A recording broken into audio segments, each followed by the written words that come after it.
안녕하세요. 저는 올해로 결혼 15년 차에 이르는 주부입니다. 사람 하나에 사연 하나씩 있다는 말이 있지만 저의 인생은 정말로 만만치가 않았습니다. 거기에는 제 성격도 한몫했을지도 몰라요. 남들에게 지기 싫어하는 성격이나 호전적인 성격, 가족의 일이라면 어떠한 것에도 굴하지 않는 모습 같은 게 말이죠. 남편은 그런 저의 모습에 끌린 사람이었습니다. 사실 저는 처음에는 남편이 그리 마음에 들지 않았어요. 너무 연약해 보이고 우유부단한 모습이 저와 맞지 않는다 생각했거든요. 그런데 만나다 보니 의외로 단단한 구석이 있는 게 어느새 저도 그 사람에게 빠져버렸어요. 시부는 그런 저를 좋아해 주셨지만 글쎄요, 시모는 그런 저를 무척 싫어하셨습니다. 게다가 시모의 형제 간 차별이 저와 시모의 사이를 더 멀어지게 만들었죠. 그리고 시아주버님은 이혼을 2번이나 하고 결혼 전부터 제 남편에게 금전 요구를 빈번히 하던 사람이었습니다. 저는 몰랐지만 젊었을 적에는 사기로 감옥도 다녀왔다더군요. 남편은 그런 문제야 시아주버님 대신에 장남 노릇을 해야 했습니다. 그러나 그 노릇을 하면서도 남편과 저는 대접 한 번 받아본 적이 없었습니다. 그날은 제사가 있는 날이었습니다. 저는 아침 일찍부터 일을 쉬고 제사상을 차리기 위해 시댁에 들러 일을 하고 있었습니다. 남편도 그런 저를 돕기 위해 일을 쉬었죠. 참 다정한 남편이었는데 시댁만 오면 위축되는 모습이 참 안쓰러웠어요. 이날에는 웬일인지 시아주버님도 오셨더라고요. 저녁 술상을 차려 방 안으로 들어가자 시모와 아주버님 그리고 남편이 심각하게 이야기를 나누고 있었어요.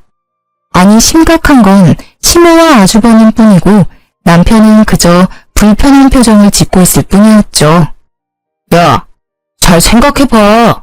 이번 사업이 성공하기만 하면 진짜 대박이야. 너 모아놓은 돈 좀 있지? 그걸로 나한테 투자 좀 해라. 이번에는 진짜 확실해.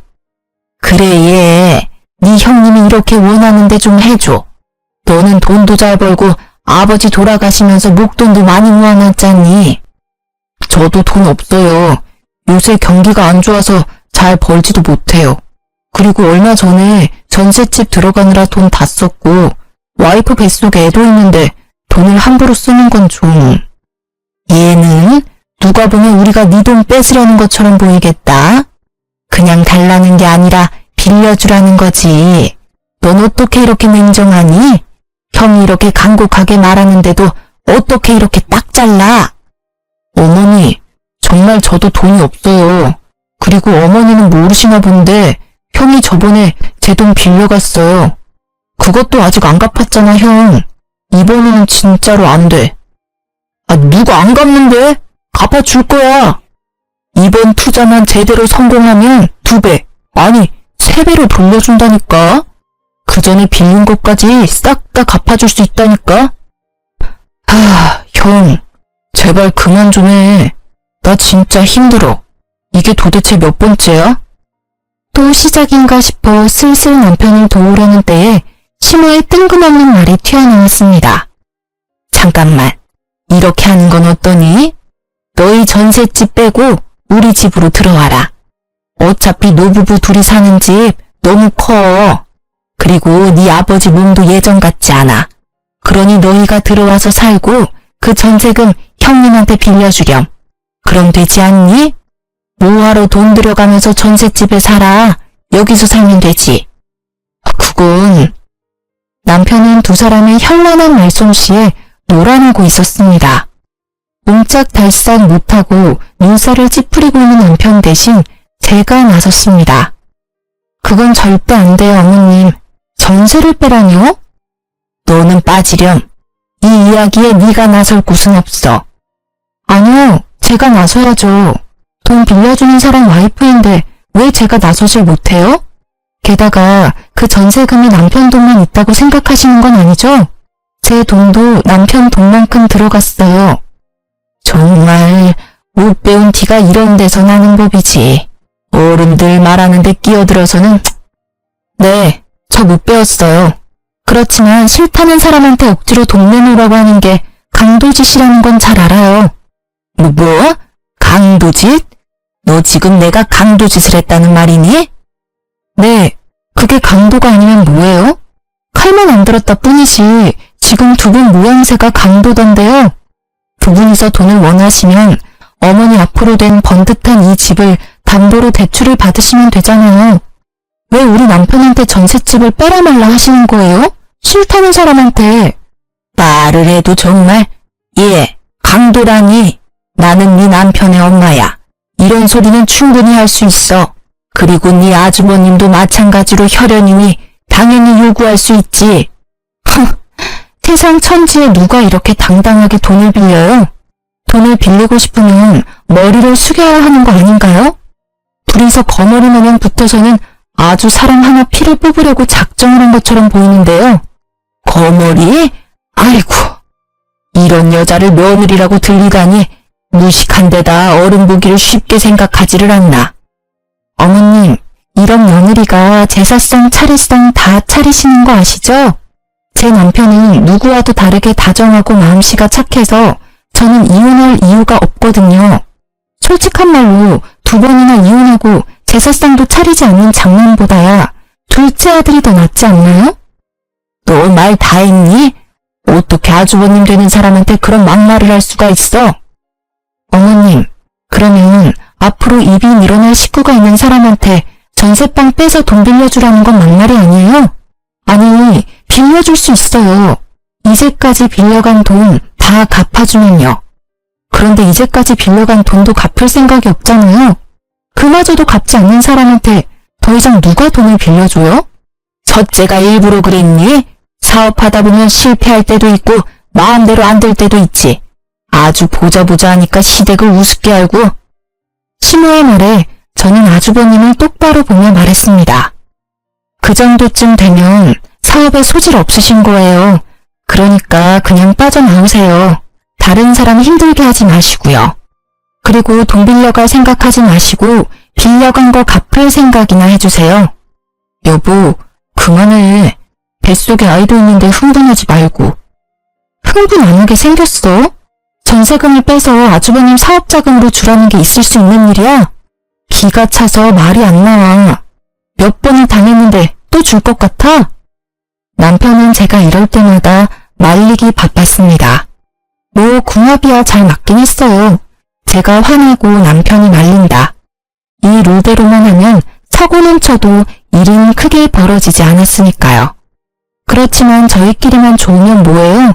이놈의 집구석이 우리를 가만히 두질 않는데 말이죠. 예, 네 와이프는 싸움닭이야. 성격이 보통이 아니야. 너 붙잡혀 사는 건 아니니? 여자가 남편 하는 일에 간섭하면 망하는 거야. 시모는 남편에게 그리 말했지만 남편은 그 말도 그냥 넘겼습니다. 시모가 남편을 걱정해서 그런 말을 하는 게 아니라는 걸 잘 알기 때문이었습니다. 그날 남편은 제게 조심스레 말을 꺼냈습니다. 당신한테는 정말 미안한 말인데 우리 합가 생각해보면 어떨까? 설마 당신 아주버님한테 홀랑 넘어간 거야? 아니야, 그런 건 아닌데 아버지 요새 기운 없어 보이는 것도 그렇고 어머니가 아버지한테 소홀해 보이는 게 눈에 보여서 좀 걱정이 돼서. 그건 그렇지. 요즘 많이 안 좋아 보이시기도 하고. 여느 때부터 시부에 대한 남편의 애정은 각별했으니 어쩔 수 없다고 생각했습니다. 저도 시부에게 사랑을 많이 받았기에 남편 뜻에 따르기로 했습니다. 그리고 차라리 가까이 있는 편이 남편과 제 돈을 지킬 수 있는 방법이라고 생각했어요. 그렇게 저희는 합가를 하기로 했습니다. 시부가 계시지 않았다면 절대 응하지 않았을 거예요. 합가를 하고 나니 시모는 웃기지도 않을 시집살이를 저희에게 시키더군요. 저는 원래 밟으면 더 들고 일어서는 성질이라 그럴 때마다 저와 시모의 다툼은 더 커져갔습니다. 예, 오늘 반찬 좀 몇 가지 만들어놔라. 어제 제가 다 만들어놨는데요. 너희들만 입이니? 첫째 요새 혼자 살며 사업하느라 밥도 못 먹고 다닌다더라. 첫째한테 갖다 줄 거니까 정성스레 맛있게 만들어. 그 말에 화가 난 저는 가만히 있을 수 없었습니다. 어머님, 타지도 않은 본가 근처에 살고 계신 아주버님 반찬은 어머님이 만들어주세요. 떨어져 지내면서 어머님 손맛이 얼마나 그립겠어요? 매번 맛없다며 수저놓게 만드는 제 음식 말고 어머님 음식을 가져다 주시는 게 좋을 것 같아요. 뭐? 너 해주기 싫어서 그러지? 기가 막혀서. 싫으면 싫다고 하면 되지 무슨 핑계를 그렇게 대. 됐어. 내가 사다 주련다. 돈이나 줘. 죄송하지만 돈도 없어요, 어머님. 저한테 맡겨놓으신 거 없으시고 이번 달 드릴 용돈은 이미 월초에 드렸어요. 그러니까 사서 가시려면 어머님 돈 쓰세요. 저는 이제 공과금까지 대신 내드리고 있잖아요. 그 정도는 알아서 해주세요. 그깟 공과금 얼마나 낸다고 생색이야? 용돈도 조금만 주면서 나를 이렇게 핍박해? 용돈 50만 원이 큰 돈이 아닌가요? 저희 버는 돈도 그렇게 많지 않은 거 아시면서 어떻게 그런 말을 하세요? 그렇다고 그 돈으로 태어난 손녀한테 장난감이나 옷 한 벌 사준 적이 있으세요? 저희한테 수고한다고 밥 한 끼 사준 적이 있어요? 계속 적다고 말씀하시면 더 줄일게요. 아이고, 며느리가 시무를 잡네 잡아. 그래, 어디까지 하나 해봐라. 나도 가만 안 있을 거야. 시무는 그 이후로 더욱 악독하게 시집살이를 시켰습니다. 일하고 온 사람 피곤한 거 알면서도 운전기사처럼 끌고 다니는가 하면 동네 사람들에게 기센 며느리 때문에 힘들다며 아주 광고를 하고 다니시더군요. 그렇지만 그런 시무의 행동은 아주버님에 비하면 정말 별거 아닌 일이었어요. 시무의 시집살이가 계속되는 동안 저희 전세금을 노린 아주버님의 공작은 끊이지 않았습니다. 당신 왜 이렇게 술에 취해서 들어왔어? 술도 못 마시는 사람이 인사불성이 돼서는? 저는 남편의 모습에 의아한 마음뿐이었습니다.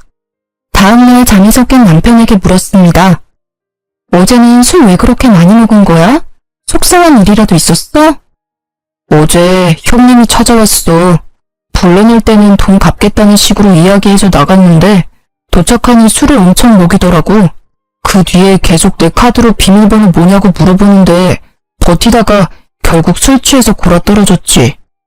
뭐? 아주버님이 또 자기한테 돈 달라고 그랬단 말이야? 이번에는 아예 도둑놈처럼 카드에서 직접 빼내려고 했나 본데? 아, 가족 중에 강도가 하나 있으니 진짜 힘드네. 전세금을 당신 통장에 안 넣어놨으면 지금쯤 다 털렸을지도 몰라. 술에 취해서 내가 비밀번호를 말했는지 안 했는지도 기억이 안 나거든. 말했어도 내 계좌에는 딸랑 10만 원 들었을 텐데. 남편이 밤중에 연락 온 게 없나 폰을 확인하더니 곧 한숨을 푹 쉬더라고요. 그 10만 원도 살뜰히 가져갔네. 정말 징글징글하다. 나도 참 못났어. 술 기운에 비밀번호 가르쳐줬나 봐. 앞으로도 돈 관리는 자기가 좀 해줘. 자기한테는 절대 그러지 않잖아.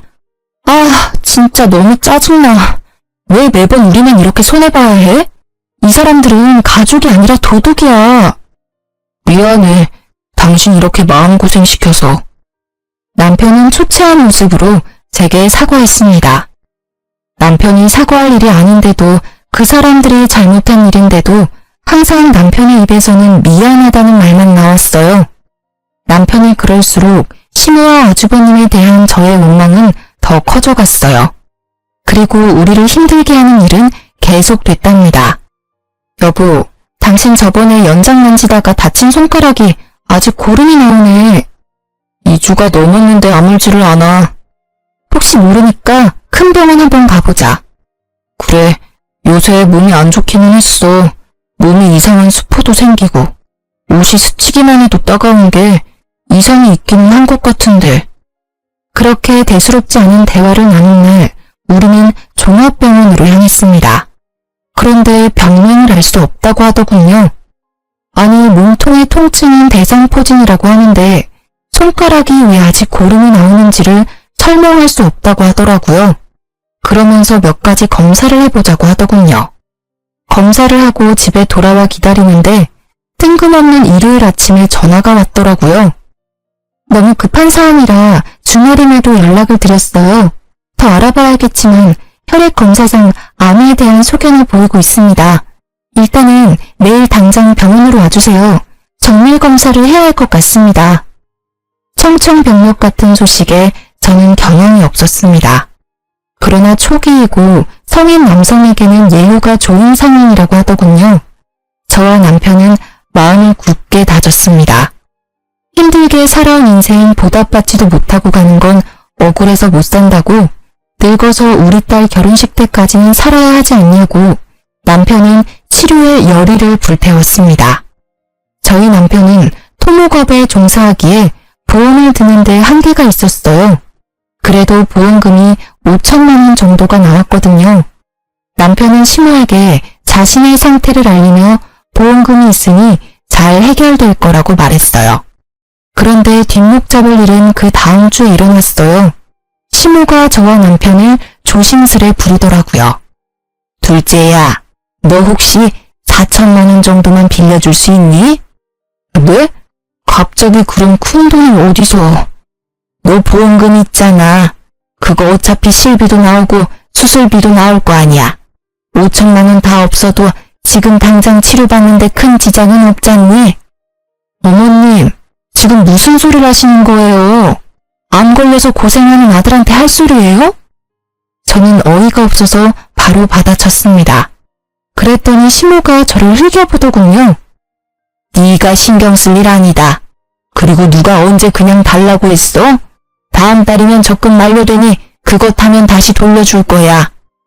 도대체 그 큰 돈이 왜 필요하신데요? 네 아버지 앞으로 돈이 많이 들어.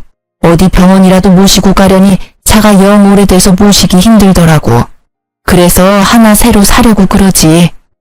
오래된 차 끌고 다니다가 사고라도 날까봐 걱정이야.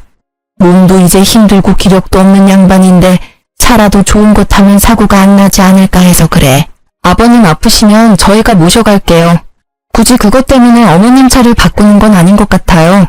게다가 저희 처지에 4천만 원짜리 차는 너무 사치해요. 넌 매번 내가 하는 말은 안 된다고 그러더라. 그리고 병원 갈 때마다 너 일 쉬고 뛰쳐나올래? 돈 벌어야지, 애 앞길 생각하면. 그리고 자잘하게 갈 곳도 많아. 그럴 때마다 위험하게 둘 순 없잖아. 제가 절대 안 된다고 말리려 했지만 남편이 저를 다독이며 말했습니다. 아버지한테 필요한 거잖아. 그런 거면 난 빌려줘도 돼. 아버지 불편하게 다니시는 건 싫어. 남편은 아버지라는 단어가 들어가면 모든 게 약했습니다. 그 집안에서 유일하게 남편의 편이 되어주는 사람은 시부뿐이니까요. 솔직히 저도 시부에게 필요하다는 걸 안 된다 말할 수 없었어요. 그렇지만 무턱대고 어머님 말을 믿는 것도 싫었어요. 방으로 돌아온 저는 남편에게 말했어요. 그러면 일단 문자로 차용증 비슷하게 보내서 확인시켜. 내가 예전에 보니까 돈 떼인 거 받으려면 무조건 돈 빌려줬으니 갚겠다라는 문자 내역 같은 거 있어야 한대. 그렇게까지 할 필요 있을까? 당신은 그렇게 당해놓고 아직도 그 사람들을 몰라? 당신을 자식으로 생각하면 아들 아파서 받은 돈을 빌려달라고 하겠어? 남편은 제 말을 듣더니 결국 제가 제안한 대로 시모에게 돈 빌려간 내역을 문자로 보내며 조만간 돌려줄 것을 문자로 확인받았습니다. 그리고 다음날 시모가 약속한 날이 지나도 조용하길래 시모에게 먼저 말했습니다. 어머님, 저희 돈 받으러 왔어요. 돈 준비되셨어요? 그건 이번에는 못 준다. 좀 기다려야겠어. 네? 갑자기 그게 무슨 말씀이세요? 이번 달에 적금 탄다고 하지 않으셨어요? 그건 저번 달에 이미 받았어. 사실 나도 첫째한테 적금까지 빌려줬는데 애가 연락이 안 되는구나. 혹시 어머님 차 바꾸겠다고 가져간 저희 남편 보험금도 아주버님께 드린 건 아니죠? 그것도 싹 다 걔한테 줬어. 얼마나 나한테 해달라고 난리를 치는지 너희들이 알아서 줬으면 나한테까지 이런 불똥 튈 일 없었잖니. 무슨 말도 안 되는 말을 하시는 거예요? 어머님, 아세요? 그거 그냥 돈 아니에요. 우리 남편 목숨값이라고요. 피 같은 돈이라고요. 내 적금도 피 같은 돈이야. 너희 돈만 소중하니? 못 받고 있는 건 나도 마찬가지야. 너희들은 왜 나한테 와서 이 난리야? 첫째한테 가서 직접 받아와. 애먼 사람을 괴롭혀?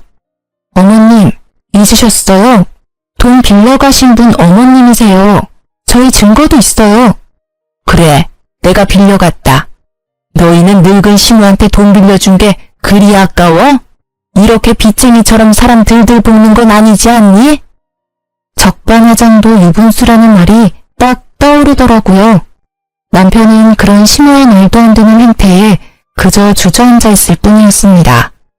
저에게 그런 만원을 꺼내는 신우의 모습에 저는 흥분하고야 말았습니다. 어머님, 저희 보험금 받은 거 아주버님한테 말하셨어요? 그래, 걔한테 이야기했어. 너희한테 목돈이 생겼다고 들었으니 첫째한테 도움이 될까 싶어 말한 거야. 도대체 어머님은 어째서 아주버님을 싸고 도시는 거예요? 남편도 어머니 자식이에요. 게다가 매번 시대고고 귀찮은 일 아무 말 없이 다 도맡아 하는 효자라고요. 그런 자식한테 이러시는 거 부끄럽지도 않아요? 내가 왜 부끄러워야 하니? 네 남편이 내 자식이라고? 절대 아니야. 둘째, 너는 내 자식이 아니다. 네 아버지 자식이지. 어디서 굴러먹었는지 모를 년이랑 붙어먹어서 데려온 사생아. 나는 너 절대로 내 자식이라고 인정 안 해. 내 자식은 첫째뿐이야. 네? 신우의 폭탄 발언에 남편은 놀라 벙벙한 표정이었고 저는 저대로 당황해 말이 안 나오더군요. 그런 한편으로는 이 상황들이 이제야 이해가 가기 시작했습니다. 너 3살 때 네 아버지가 너를 데려왔어. 우리 호적에 입양시키자고. 나는 첫째 아들이 있는데 왜 또 아들을 데려왔나 싶었어. 남편의 성화에 양자의 연을 맺긴 했는데 나중에야 제대로 알게 됐지. 네가 밖에서 낳아온 자식이란 걸. 나중에 알아보니 그 여자는 죽었고 네 아버지가 널 불쌍하게 여겨서 데려왔다는 걸 알았어. 저는 그 말에 신우가 남편을 못살게 굴었던 이유를 알 것 같았습니다. 그래도 이건 아니죠. 보기 싫었으면 쫓아보내고 연 끊으면 될 일을 이렇게 두고두고 괴롭혔다니.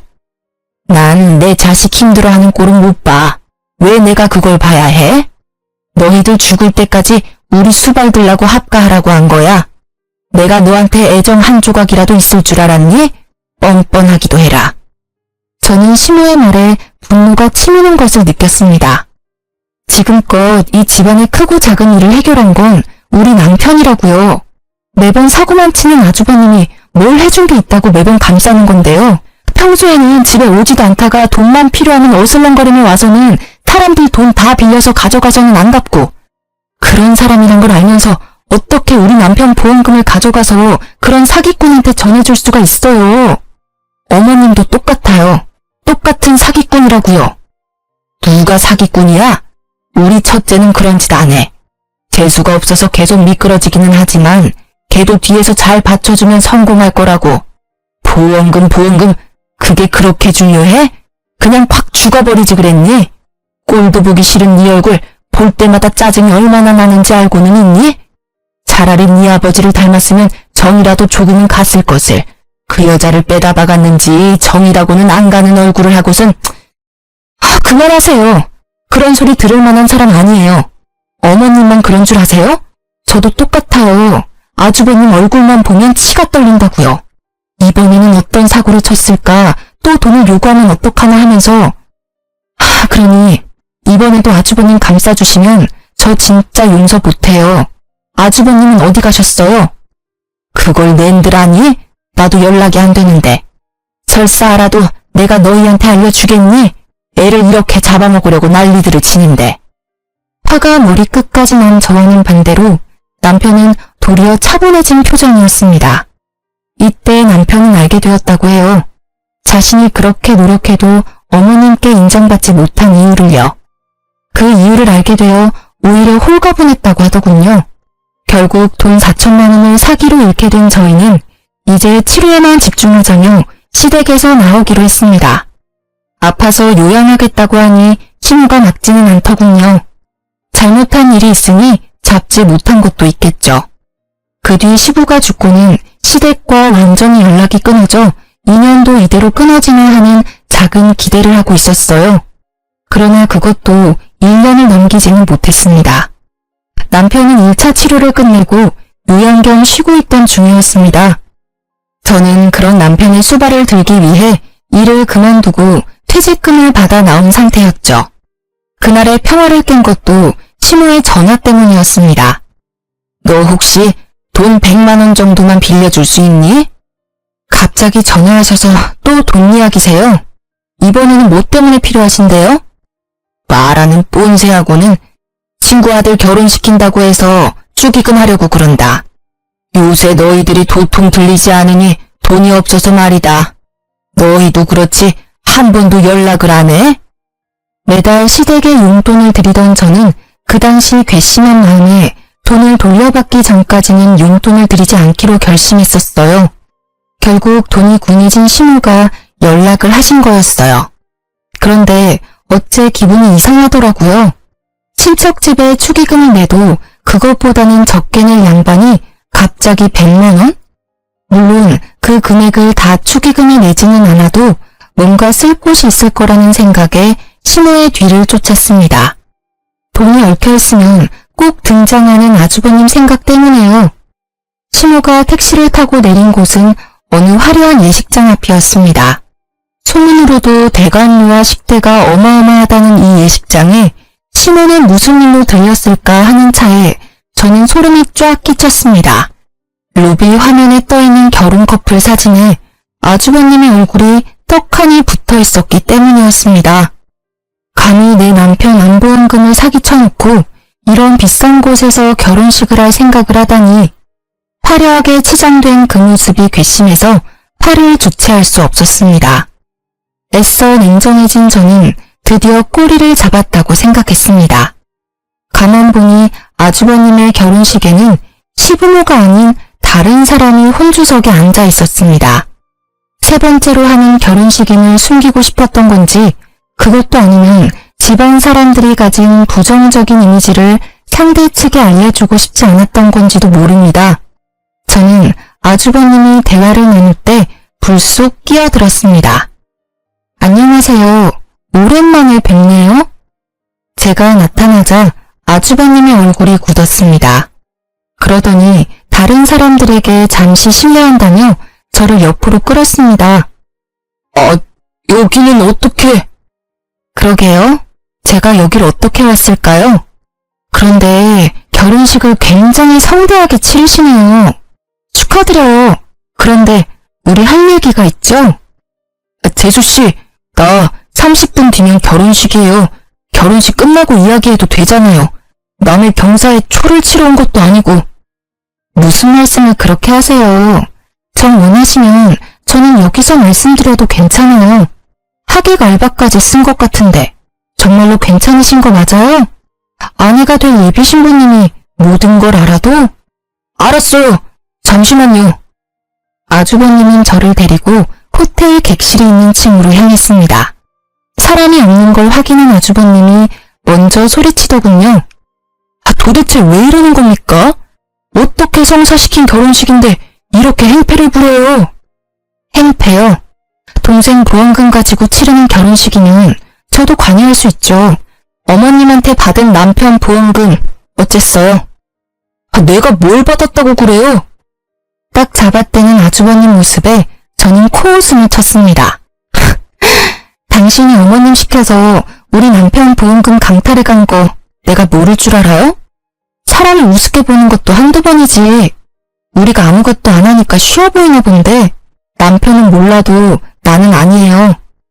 막말로 지금 당장 이 결혼식 뒤집어 엎을 수도 있고 당신 같은 사기꾼 민낯 알려주는 건 일도 아니야. 뭐? 사기꾼? 나 니네 남편 형이야. 못하는 말이 없네. 내가 왜 사기꾼이야? 그 돈 돌려준다고 몇 번을 말했어. 그리고 어머니가 준 건 어머니 돈이라고 생각해서 받은 거였어. 그만 잡아떼세요. 어머님이 벌써 말씀하셨어요. 아주버님이 남편 보험금 필요하다고 했다면서요? 그러면서 어머님 시켜서 돈 가져가서는 안 돌려줬다던데요? 돈을 받은 건 사실이야. 인정할게.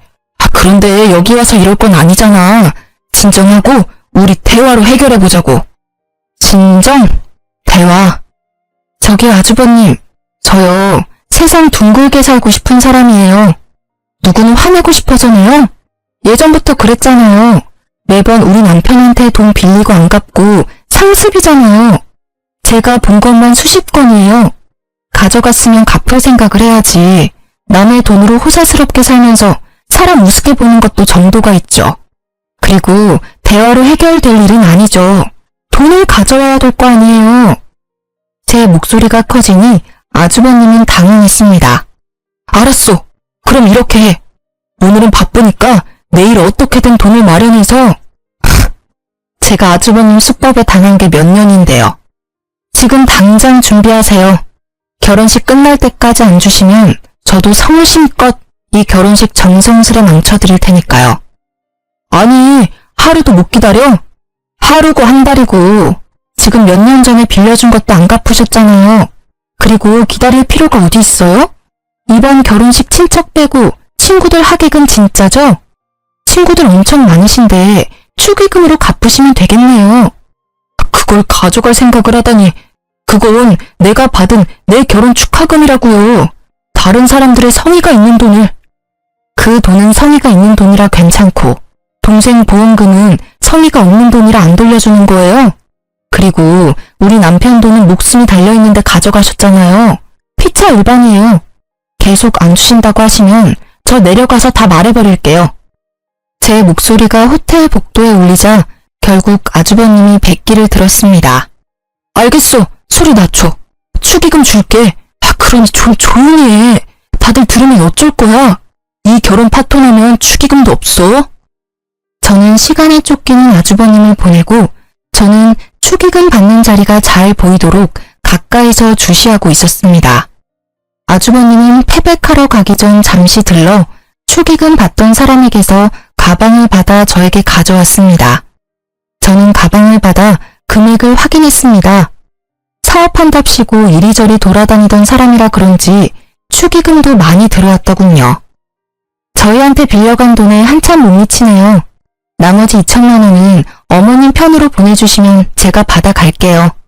그리고 제 조건을 들어주면 앞서 빌려가신 돈은 탕감해 드릴게요. 이번에는 또 뭐야? 무슨 조건인데? 저와 남편에게 어떠한 금전 요구도 하지 마시고 어머님 통해서 돈 빌리는 것도 하지 마세요. 그리고 남처럼 지내요. 앞으로 아는 척 하지 마시고 이 조건 깨지면 빚쟁이처럼 남은 금액 받으러 따라다닐 거니까요. 생각보다 별거 아닌 조건이었다고 생각했는데 아주버님의 표정은 썩 좋지 않았습니다. 그 표정은 지갑을 강제로 뺏긴 억울함과 짜증이었어요. 그 얼굴을 보는 순간 저는 안도의 숨을 몰래 쉬었습니다. 2천만 원 잊지 마세요. 그거 안 주시면 어머님 앞으로 된 집으로 대출받아서 가져갈 거예요. 실질적으로 저희한테 돈 빌려간 사람은 어머니시거든요. 어머님한테 돌려받는 게 맞죠. 그럼 굳이 이 축의금을 가져가지 않아도 되잖아. 내가 어머니한테 드릴 테니. 그건 그거고 이건 이거죠. 어머님한테 드린 돈이 아주버님한테 간 걸 아니까 찾아왔고 현금이 있으니 제가 받아가는 거고요. 지금이 지나가면 또 돈 없다고 하실 거 분명하니까요. 아쉽다고 생각하지 마세요. 저희는 그 돈 충분히 받을 자격 있다고 생각하니까. 눈 뜨고 축의금을 빼앗긴 그 기분을 곱씹고 있을 아주버님을 보며 저는 생긋 웃어주었습니다. 그럼 신혼생활 즐겁게 하세요. 저를 노려보는 아주버님을 뒤로하고 속으로 즐거움의 소리를 지르고 있었습니다. 처음으로 돈을 돌려받았어요. 그냥 돈이 아니었으니 더 소중했습니다. 저는 이 기세로 나머지 2천만 원도 돌려받기로 했습니다. 저는 돈을 은행 계좌에 넣고 남편을 불러 시댁으로 향했습니다. 시모는 저보다 일찍 돌아와 있더군요. 자식 결혼식에 얼굴 도장만 찍고 오는 처량한 신세라니. 그래도 안쓰러운 기분보다는 본인 손으로 그렇게 만들었다는 생각밖에 들지 않았어요. 너희 여기 웬일이니? 이 집에는 오지 않기로 한 거 아니었어? 말씀드릴 게 있어서 왔어요. 당신이 직접 말해요. 저는 남편을 바라보며 말했습니다. 남편은 준비해온 서류를 내보이며 시모에게 말했습니다. 어머니, 제가 생각해봤는데 저를 파양해주세요. 저는 더 이상 어머니의 아들이고 싶지 않습니다. 남편의 입에서 튀어나온 말에 시모의 얼굴이 악독하게 변했습니다. 뭐? 네가 뭔데 파양을 하라 마라 하는 거냐? 이제껏 입혀주고 재워주고 먹여줬더니 이렇게 은혜를 원수로 갚아? 그런 이유로 이제껏 제사며 차례며 잘 모시지 않았습니까? 합가에서 어머님 돌봐드린 것까지 하면 제 할 도리는 다 했다고 생각합니다. 그러니 파양해주세요.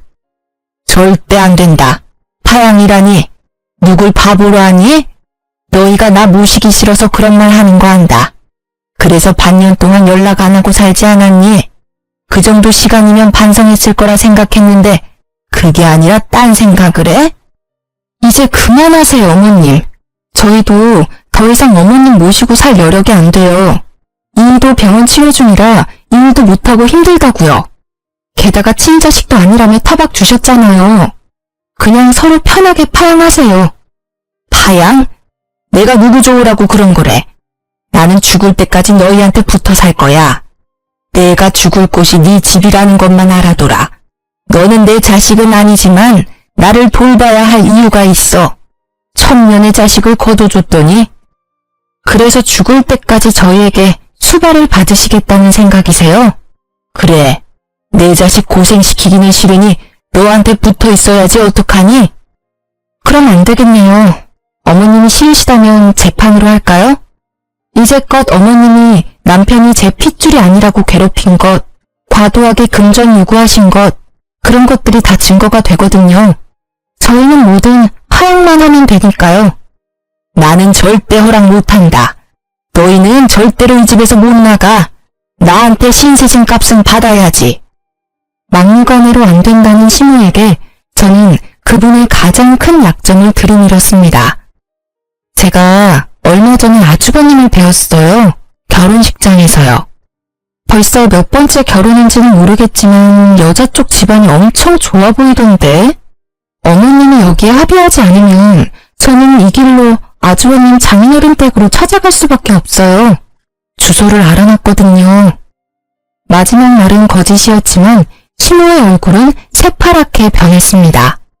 명절에 와보지도 않고 집에 도움도 안 되는 장손이 뭐가 그리 좋아서 싸고 도는지.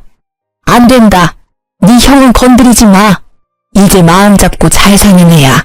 왜 그 애를 건드리는 거야? 어머님께서 파양해 주시면 건드릴 필요도 없고 아예 만나지도 않을 거예요. 그 서류 작성하시면 우리와는 남이니까 서로 얼굴 마주칠 필요도 없어요. 아니면 제가 그 집에 찾아가서 어머님이 아주버님 친모이고 외방 자식인 둘째 아들 피 같은 보험금 사기쳐서 가져갔다고 말할 거예요. 악에 바친 제 말에 결국 무너진 건 시모였습니다. 그 애는 건드리지 말라며 저희를 노려보며 합의서를 작성해 주더군요. 저희는 드디어 남이 되는 첫 발을 디디게 됐습니다. 그리고 저는 상쾌한 시모에게 마지막 결정타를 날렸습니다.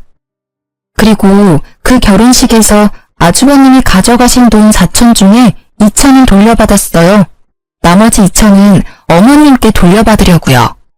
잘 아시겠지만 저희는 아주버님한테 빌려드린 게 아니라 어머님한테 빌려드렸잖아요. 빠른 시일 내에 갚아주세요. 돈 없다. 나도 너희랑 똑같이 첫째한테 다 털어넣었어. 그러면 이 집이라도 팔아서 갚으시면 되겠네요. 그리고 아주버님 댁으로 들어가시면 딱 좋고요. 그걸 말이라고 하니? 왜 내 새끼가 그 고생을 해야 해? 그러니까요. 우리 남편한테 잘해주셨으면 끝까지 모시고 살았을 텐데. 이제 남이라 그럴 수도 없겠네요. 어쨌든 2천만 원은 빨리 갚아주세요. 안 갚으면 아주버님한테 갚으라고 할 테니까요. 결국 파양 합의서에 사인한 시모는 며칠 뒤 2천만 원을 보내왔습니다. 어떻게 구한 돈인지 알 수 없었으나 그 돈을 받고 얼마나 마음이 놓이는지 남편 치료에 집중할 수 있어서 다행이라는 생각만 들었어요. 그렇게 저희와 시댁 인연은 모두 끊어졌습니다. 남편은 몸 상태가 좋아지고 있었고 아이도 잘 크고 있어요. 한번 시모가 저희를 찾아온 적이 있었어요. 시모의 남동생, 그러니까 남편의 전 외삼촌이 저희에게 시모를 데려왔더라고요. 알고 보니 아주버님이 시모의 땅 문서를 가지고 가 몰래 팔았고 시모는 그것도 모르고 집에 있다가 그 집을 산 사람들에 의해 쫓겨났다고 하더군요. 그래서 너희가 네 모친을 받아주면 안 되겠니?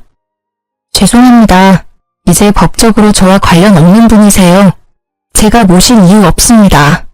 여기서 이럴 게 아니라 형님께 모시고 가세요. 어머님이 그리 아끼셨으니 잘 모실 겁니다. 봐라, 이 악독한 것들. 길러준 은혜도 모르는 이 망할 년놈들. 내 자식으로 키워줬더니 이렇게 은혜를 원수로 갚아? 어머님, 말씀은 똑바로 하셔야죠. 은혜를 원수로 갚은 건 어머님이세요.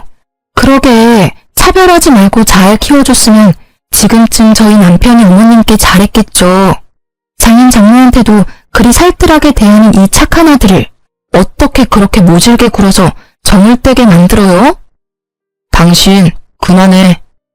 어쨌든 외삼촌, 다시 한번 말씀드리지만 저희는 못 모셔요. 헛걸음하시게 한 것 같아 죄송하지만 형님께 가보시는 게 좋을 것 같습니다. 끊어내는 남편 말에 외삼촌이 머뭇거리며 말했습니다. 너의 형님은 얼마 전에 사기죄로 감옥 들어갔단다.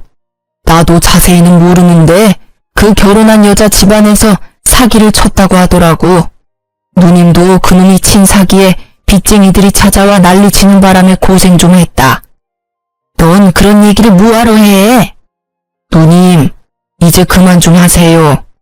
땅 문서 갖고 도망친 놈 뭐하러 두둔하시는 거예요? 마음을 곱게 쓰셨으면 말년에 이 고생은 안 하셨을 텐데. 남이사, 마음을 곱게 쓰든 못생기게 쓰든 그게 너랑 뭔 상관이야? 상관이 왜 없어요? 얘들까지 안 받아주면 누님을 제가 모셔야 한다고요. 저희는 그렇게 할 수 있는 상황도 아니고 어째서 제 자식들한테 고모까지 모시라고 해야 하냐고요. 왜 네가 모셔? 나 여기에 두고 가라. 죽더라도 여기서 죽어버릴라니까. 제발 좀 그만하세요. 자식을 어떻게 키웠으면 늙은 놈 혼자 사는 집을 몰래 팔아버릴 수가 있어요? 제 엄마 무시하고 혼주석에 알바를 올릴 생각을 하냐고요. 사기치고 나서 누님한테 다 뒤집어 씌우는 그런 몸팽이에요. 누님, 제발 정신 좀 차려요. 친자식이 저런 짓 한 거면 이미 폐륜이나 마찬가지라고요. 그래도 내 자식이야. 내 핏줄이라고. 그놈이 그런 짓을 했어도 나는 후회하면 안 된다. 그러면 그년한테 지고 마는 거야. 외삼촌에게 한 소리 들은 신우가 되려 화를 내자 외삼촌이 한숨을 푹 쉬며 고개를 절레절레 흔들었습니다. 이후 어쩔 수 없이 외삼촌이 시모를 모시고 갔습니다. 저희는 두 사람이 나가시고 가슴을 쓸어내렸습니다. 만약 파양을 하지 않았다면 아주버님의 사기에 대한 여파가 우리에게까지 미쳤을지도 모른다는 생각을 했거든요. 나중에 외삼촌이 시모를 요양원에 모셨다고 하더군요. 그렇게 진짜로 저희와 시모의 연은 끊어졌습니다. 적고 보니 정말 파란만장한 일들의 연속이네요. 남편은 병마를 딛고 지금은 일도 다시 시작하며 잘 지내고 있습니다. 저도 강도 같은 시댁 걱정을 하지 않으니 생활이 여유로워졌어요. 우리 가정을 지킬 수 있어 다행이라고 생각합니다. 세상에 나쁜 놈이 없는 사람 등쳐먹는 사기꾼이라고 그런 사람들은 인연을 끊는 게 답인 것 같아요. 긴 사연을 들어주신 분들에게 감사의 마음을 드리고 싶네요. 내일은 오늘보다 더 행복하시길 바랍니다.